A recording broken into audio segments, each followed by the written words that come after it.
साथ में रख करके पूजन करना है। दोनों को साथ रख करके पूजन करिए। पूजन करने के बाद जिस बालक के निमित्त किया जा रहा है, उस बालक के द्वारा 1000 बेलपत्र होना चाहिए। 1000 बेलपत्र और तुलसी पत्र भी 1000 होना चाहिए। इसका ध्यान रखेंगे। उतने बेलपत्र उतने ही तुलसी पत्र, 1008 बेलपत्र 1008 तुलसी पत्र दोनों को उस बालक के सामने रख दीजिए और पहले बेलपत्र जो है नारायण में अर्पण करवाना प्रारंभ कीजिए। उसका एक मंत्र है, अगर जिस किसी को भी चाहिए तो हम उसका मंत्र भी आपको दे देंगे। उस मंत्र छोटा सा मंत्र है, बोलते हुए नारायण में अर्पण करना है। जब हमारी बेलपत्र समाप्त हो गई तो तुलसी पत्र उठाना है। तुलसी पत्र उठा करके शिव जी में अर्पण करना है 1000 तुलसी पत्र। और जब तुलसी पत्र भी हो गया, बेलपत्र को खाली नहीं बैठना है, फिर बेलपत्र को निकालना है नारायण के समक्ष से और फिर नारायण में ये क्रिया 12 बजे से सुबह 5 बजे तक के करना है। 5 घंटा तक के करना है। तो एक रात्रि बस उसी समय। उसके बाद देखिएगा महादेव की कृपा कैसे होती है। हाँ, सुंदर दिव्य बुद्धि की प्राप्ति होती है। हाँ, रोगों की नाश होता है मेरे भाई बहन। दिव्य बुद्धि के ज्ञान के लिए ये उपाय किया जाता है।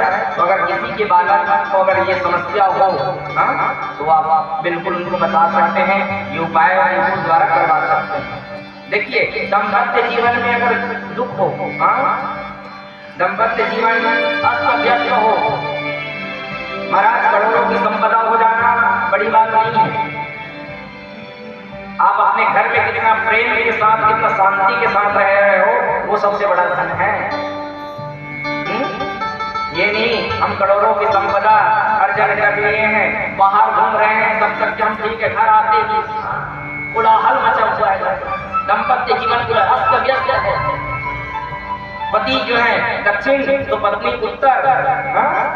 ऐसी स्थिति अगर घर में बनी हुई है तो उनको क्या करना चाहिए? रोज भोले बाबा को इत्र लगाना प्रारंभ कर देना चाहिए। अगर आप रोज इत्र लगाना भोले बाबा को प्रारंभ करते हैं, इत्र से अभिषेक करवाना चाहिए उनको। अगर इत्र से अभिषेक हो रहा है, इत्र लगाना भोले बाबा को प्रारंभ कर दिए हैं, तो आपको देखना दाम्पत्य जीवन कितना सुखमय हो जाएगा। आपका दाम्पत्य जीवन सुखमय जीवन हो जाएगा। इत्र पति पत्नी में अगर बहुत झगड़ा हो, बन ही नहीं रहा हो, तलाक का नौबत आ गया हो, तो क्या करना चाहिए? माताओं बस कुछ मत करना, रोज गंगा का जल भोले बाबा के ऊपर अर्पण करना प्रारंभ कर देना। गंगा जल तो घर में अवेलेबल रहता है। रोज थोड़ा सा गंगा जल लो, भोले बाबा में अर्पण कर दो। गंगा जल भोले बाबा में अर्पण कर दो। रोज नहीं कर सकते तो कम से कम सोमवार के दिन करो।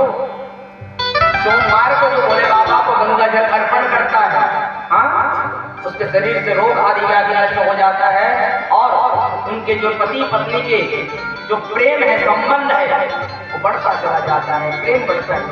जैसे गौरी और शंकर में प्रेम है, उसी प्रकार से प्रेम अगाध होना चला जाता है। मेरे भाई बहन, जीवन में कुछ उपाय जो शिव महापुराण में दिए गए हैं, इस प्रकार से हमें रुद्राभिषेक करना चाहिए। रुद्राभिषेक हमें क्यों करना चाहिए? अपने जीवन के दुखों को दूर करने के लिए रुद्राभिषेक ही सहारा है। मेरे भाई बहन, महाकाल जो कालों के काल है, महाकाल काल भी आकर के सामने खड़ा होना, और जिसके ऊपर महाकाल की कृपा हो, उसको कोई कुछ नहीं बिगाड़ सकता। जी आप चिंता मत करना, महादेव की भक्ति में तत्पर हो जाना, महादेव की सेवा में तत्पर हो जाना। आइए हमारे आचार्य कान्हा जी महाराज आप लोगों को कुछ सूचना दे रहे हैं, उनके बाद पुनः हम कथा में प्रवेश करेंगे। बोलिए उमापति महादेव की। आज बहुत ही हर्ष की बात है, हमारे समक्ष खेड़ागढ़ विधानसभा के पूर्व विधायक छत्तीसगढ़ महतारी के हुए माटी पुत्र भूतपूर्व विधायक श्री कोमल जंगेल जी का आगमन हुआ है। मैं उनसे आग्रह करूंगा वह मंच में आकर के पूज्य व्यासश्री जी एवं भोले बाबा से आशीर्वाद प्राप्त करेंगे। श्री कोमल जंगेल जी, मैं सभी भक्तजनों से निवेदन करूंगा सभी जोरदार तालियों के साथ ही साथ खैरा के पूर्व सरपंच जी प्रकाश जंगेल जी भी साथ ही साथ आएंगे।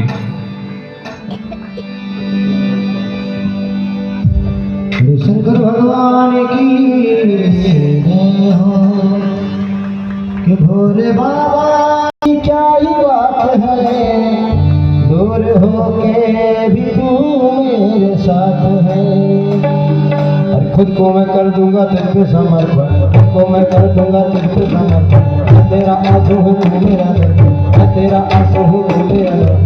तेरे ही आने से ये मेरी जिंदगी सजी है, आगे मेरी तेरे संग लगी है मेरे संग तेरा, आगे मेरी तेरे संग लगी है मेरे संग तेरा, आगे मेरी तेरे संग लगी है मेरे संग तेरा, आगे मेरी तेरे संग लगी है मेरे संग तेरा।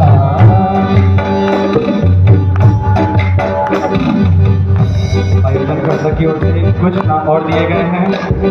मैं नाम की कड़ी में रोशन रंगेल, हरिराम रंगेल जी, वेन राम रंगेल जी, ईश्वर राम रंगेल जी, मधुराम रंगेल जी, टहलू राम रंगेल जी, रमेश कश्यप जी, गणेश कश्यप जी, गौतम रंगेल जी, इनसे भी मैं आग्रह करूंगा वह ऊपर आकर के पूज्य व्यासश्री जी से आशीर्वाद प्राप्त करेंगे। साथ ही साथ में नंद किशोर रंगेल जी, डॉक्टर सुरेंद्र रंगेल जी, प्यारे राम रंगेल जी, हरि व्यास जी से आशीर्वाद प्राप्त करेंगे। साथ ही साथ मेघराम ध्रुवे जी, रघुवर जी, धेनु यादव जी से भी मैं आग्रह करूंगा वह ऊपर आकर के पूज्य व्यासश्री जी से आशीर्वाद प्राप्त करेंगे। नाम की कड़ी में कुछ माता भी आग्रह करूंगा वह ऊपर आई हैं, उनका नाम तो हमको जानकारी नहीं है, मैं उन दीदियों से आग्रह करूंगा वह ऊपर आकर के पूज्य व्यासश्री जी एवं भोले बाबा से आशीर्वाद प्राप्त करेंगे।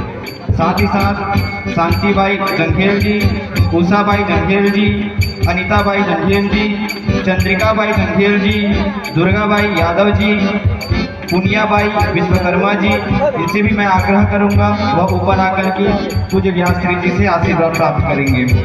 साथ ही साथ सुवाबाई जंघेल जी, कंचनबाई जंघेल जी, पेमिनबाई जंघेल जी, ज्योतिबाई जंघेल जी, अनीताबाई कश्यप जी, रुक्मणीबाई जंघेल जी, चित्रेखाबाई जंघेल जी, गिरिजाबाई जंघेल जी, देव कुमारी बाई जंघेल जी, गिरिजाबाई, साथ ही साथ सुरेखाबाई जंघेल जी,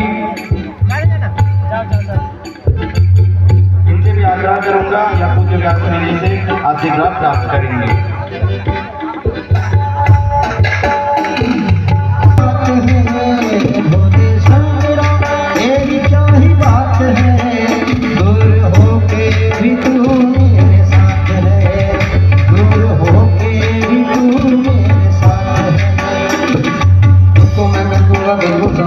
मैं तेरा आंसू हूँ तू मेरा दर्द, इसको मैं कर दूंगा बिल्कुल समर्पण।